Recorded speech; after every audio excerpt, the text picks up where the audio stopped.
Joining me now, Congresswoman Karen Bass, the chair of the Congressional Black Caucus. Welcome. Thanks for being with us. Thank you. Joe Biden once described the process he went through when he was being vetted by the Obama team as a rather unpleasant medical exam. I think I'm paraphrasing him. How rigorous has it been for you? Well, you know, those questions have to go to the campaign. But I do believe that the vice president will pick the person who can best be a partner with him and to help in the healing of this country, because so much needs to be done. I just think about 141,000 Americans that are dead because of the problem you were talking about in the last segment. It's just unacceptable.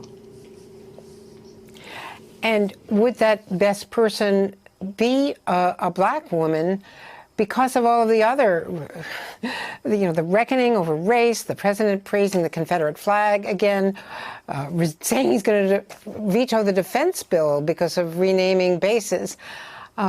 Isn't it time not just to make the administration look like America, as he indicated in that answer to Joy Reid, meaning a black woman on the Supreme Court, people in his cabinet, but a black running mate, and that would be a black woman? Well, you know, I do think that with all that the president has done, every time he's in a tight spot, he always goes to race. He always goes to division. And so if you think about what's happening in the country, whether you were talking about policing or now that people are looking at systemic racism, hence him sending the troops out to cities, there's so much division going on. Of course, I would love to see him appoint a woman of color as his running mate. But like he said, he is going to make sure that his administration on every level looks like America. And I think that that is absolutely important and sufficient at this time, wherever those people might be placed. Are you at all optimistic about the funding battle right now, where Senate Republicans and Democrats are getting together today for the first time on the next money for COVID relief? And they're about $2 trillion apart, so the gap is huge, $1 trillion versus $3 trillion from what the Democrats are wanting. But the Senate Republicans are not on the same page as the White House. Does this make it better or worse for getting a result? Well, you know, I do think it's difficult. And what I think is so shameful, though, on the Senate side is to let people suffer first. I mean, you know that we passed the HEROES Act more than a month ago. They've had plenty of time to act. And it's like they wait until the car is going over the cliff to pull it back. And I just think that's so unacceptable. I do believe we'll reach resolution. I do believe it will happen. But I think that it's just with all of the anxiety and stress that people are feeling now because of how our lives have so dramatically changed with the virus, to add unnecessary stress, I just think is cruel. Given what's happening in your home state and your home district in LA County, do you need a stay-at-home order now in LA because of the surge? Well, it looks like that. And I think that that's especially frustrating because in the state of California, the city and the county, the leadership did everything they were supposed to do. You know, we were one of the first states to do that. So it is very frustrating that we've had the spike again. And I do believe that we might get to the point where we have to shut down. I know they're thinking now that maybe we opened up too soon. That's hard for me to imagine. I mean, you don't go anywhere in Los Angeles without seeing people with masks on, and you can't get in anywhere. You can't go to a store. You know, you basically can't do anything unless you are protecting others and yourself. So I think it just shows how difficult the COVID virus is, how difficult it is. And then you have states, of course. I mean, look at Georgia, where the governor is going to sue the mayor because she's trying to protect the people in her city. It's just craziness.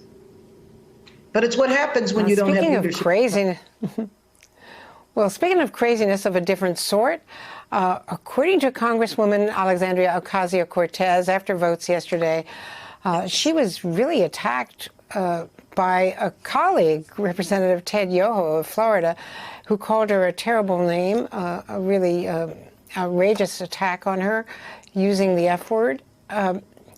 He's denying it now to us, but apparently there were some witnesses to it.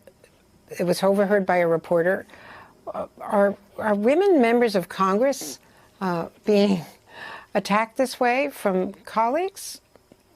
Well, I have never seen or heard of anything like that before, and I'm so disappointed in Representative Yoho. I work with him. We're on the Foreign Affairs Committee together.